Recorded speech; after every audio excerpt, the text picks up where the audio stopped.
Have you ever noticed when you're reading an article about a motorcycle, let's say it's a nice review, maybe a seasoned journalist is opining about the suspension being woefully inadequate, or maybe a grizzled ancient club racer is telling you how the power on this 200 horsepower leader bike is not quite adequate. There's a little bit of a dip in the power in the middle there. I'm here to tell you that all of that is completely ridiculous. You guys buying your first or second or third motorcycle, the things that these people are telling you in these reviews aren't really that relevant to you. You're not going to be able to tell the difference between an MT-07 suspension and MT-09 suspension. You're going to feel like an R1 is crazy fast, even if it's not as fast as a BMW S1000RR. But here's the thing. Journalistic opinions are incredibly important in motorcycling, and I'm here to tell you guys today why motorcycle journalists lie to you and why it's probably okay that they do so.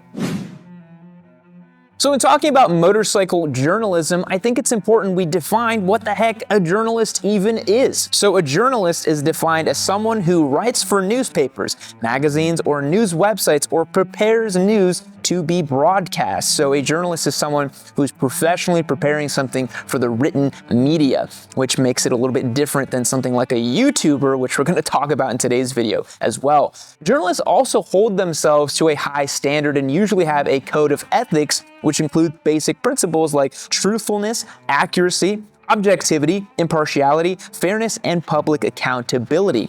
And a big distinction I wanted to make is that a journalist is not really like a reporter, like those talking heads you see on TV. Those are typically people who are just put up on TV, paid for by special interest groups to tell you whatever it is they want you to hear. And when you think about it, a YouTuber is kind of more like a reporter than a journalist themselves. Speaking of which, do YouTubers have a code of ethics? Well, of course not. YouTubers are just out to get as many clicks as possible. Speaking of, Papa needs to get paid, so let's jump over to shop.yamandude.co and do a quick ad read. With 2022 coming to an end and starting off 2023, I wanted to do something really special for all my little squids. To show my appreciation for all your support throughout the riding year, we're doing a pop-up giveaway to close out 2022. We want to make sure that you're geared up for 2023, so for the first time ever in Yamandude history, we're doing a gear giveaway. We've put together a complete kit with a helmet, jacket, riding jeans, gloves, and boots. We're going to give it all away to one lucky squid this new year.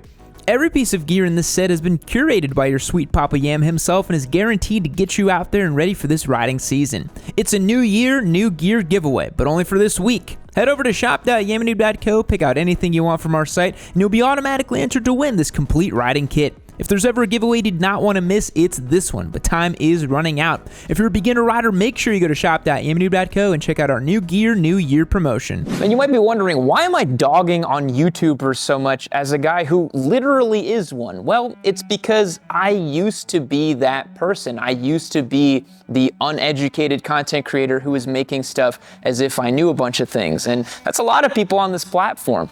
I'm happy to say that now, fast forward to 2022, and I've ridden over 200 motorcycles, I've bought 54 of them, I've ridden in like 10 countries, I've raced motorcycles, I've done all kinds of stuff with them, and I now feel pretty comfortable with the extensive knowledge I have on the subject, but there's always more to learn.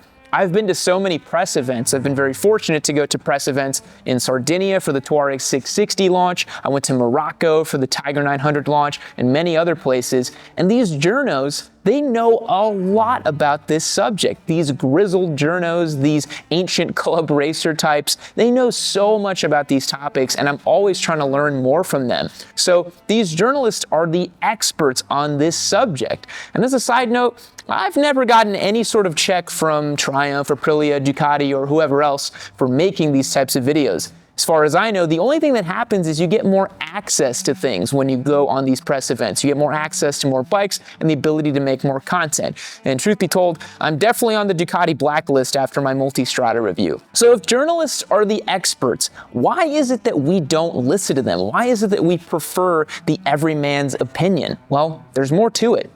So when we look at print media versus YouTube and content creation and that sort of thing, print media has a big difference in that when you have to write for a print magazine, you need to make sure you have credentials. Journalists, as I mentioned earlier, are experts in their field. They have spent thousands of hours on a topic and are usually vetted by a magazine to make sure that they have the credentials to write for that magazine.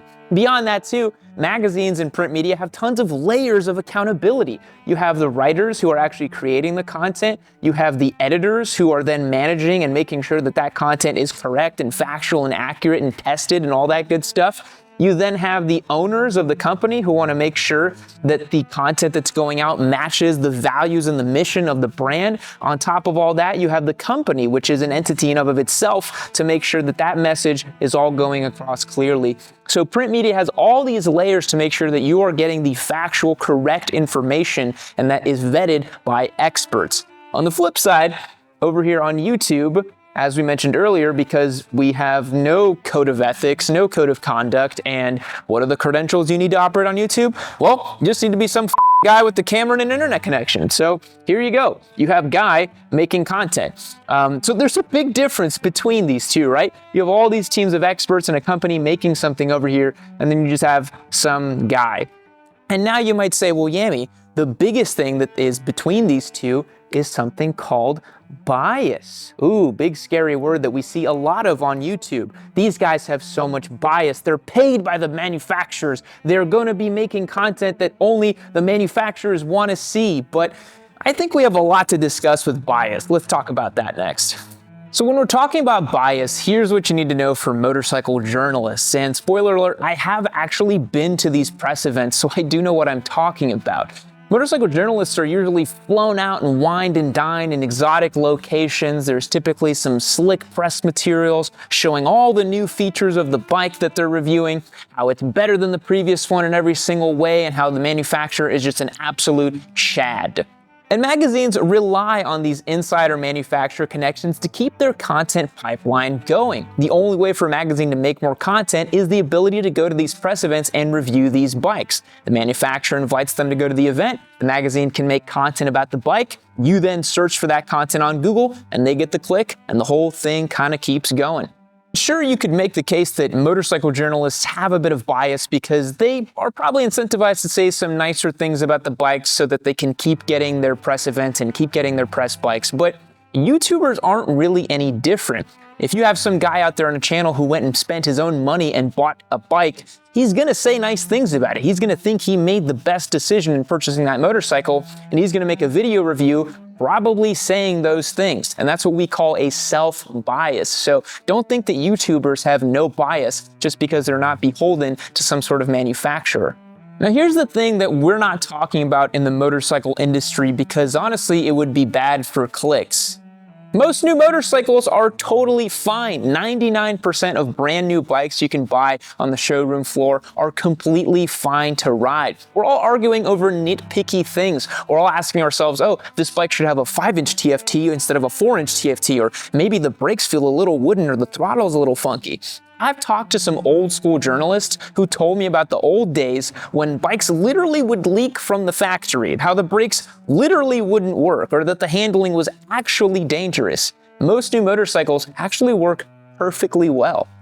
And here's another big thing I want to tell you guys. Being critical about a motorcycle doesn't mean that you're being fair and balanced in your review. Sometimes a new bike just is good, and it's becoming harder and harder with new motorcycles to find things that you don't like about them, especially in the upper echelon class like the Ducati Street Fighter V4S or a brand new S1000RR.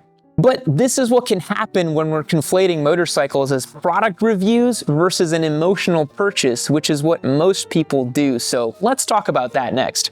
Now, when we go online and we're looking at a product review, we're trying to find the best option for what we're looking for. If we're looking for a computer, we're trying to get the one with the best specs for the lowest cost is going to be the most reliable. But motorcycles are a little bit different. They're very emotional purchases, and we normally ascribe a lot of our personalities to our machines. You'll say, I'm a KTM guy, or I'm a Kawasaki guy, and you might go and buy stuff that makes no sense for what you actually need just because you love it. Me, for example, H2. Did I need an H2? Of course not. Do I love it? Of course I do. Turbo Hayabusa. Do I need to say more? Like, what is the objective fact in that bike?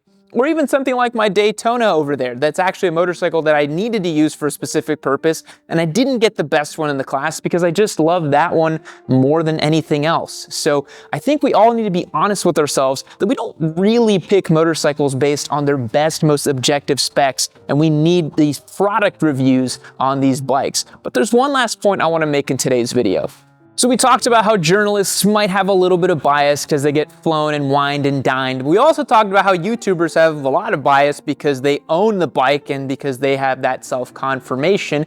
But here's the thing I want to tell you guys. You have to use both resources to come to your own conclusion. You need to go and check out the journalist opinions and the YouTuber opinions and to find out which motorcycle is going to be best for you. And remember, all these new bikes are fantastic. We live in the golden age of motorcycling where brand new bikes are all pretty freaking good, and we need to enjoy them before the great electrification apocalypse comes upon us and we don't get to enjoy these fantastic machines anymore. Thanks so much for watching today's video, guys. Make sure you check out our new gear, new year promotion we got going on over at shop.yammydoob.co. You're not gonna wanna miss that one, and I'll catch you guys in the next one. It's everybody's favorite end card character. It's Yosemite Yam back at it once again. Y'all know you missed me. Now check it out. If you want to keep watching me doing some shimmy, doing some shaking, spooning some boost on this here Turbo Hayabusa, get yourself clicking on this video right over here. Check out Yammy Noob. Right over here, keep watching yourself some Yammy Noob. Woo! Yeehaw!